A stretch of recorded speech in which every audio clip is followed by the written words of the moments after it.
Kayong mga nasa Dilaw, makinig ka, Lenny, makinig ka, Drilon, Iloilo ba, makinig ka, Trillanes.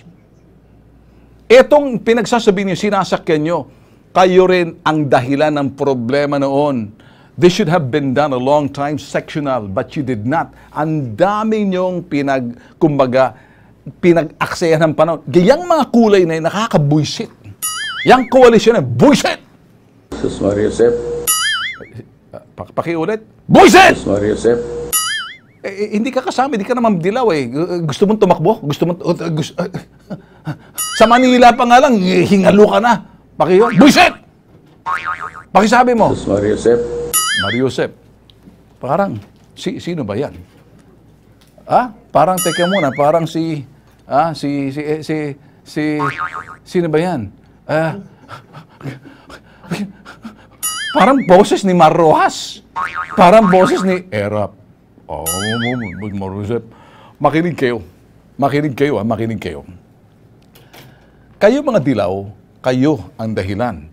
Whether umamin kayo, ang daming mga in-stop ninyo in the protection ng Boracay. Kalikasan, alam ninyo to.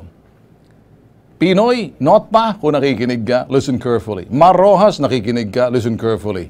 Kayong mga nandyan, nagtataasan ng kamay, you guys listen carefully. You know this.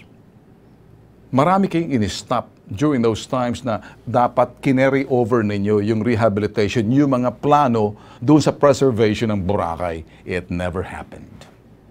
May mga umabuso ng panahon ni Gloria. Subalit, may mga implementation na ginawa. You never did something. Kayong mga Dilaw na nakaupo. Get it? Kung nakikinig kayo ngayon, Mar Rojas kung nakikinig ka. Ikaw, makinig ka. Kung ikaw, Pinoy, nakikinig ka. At yung administrasyon ni Pinoy, you're just quiet. Kita mo yung dalawa na yan.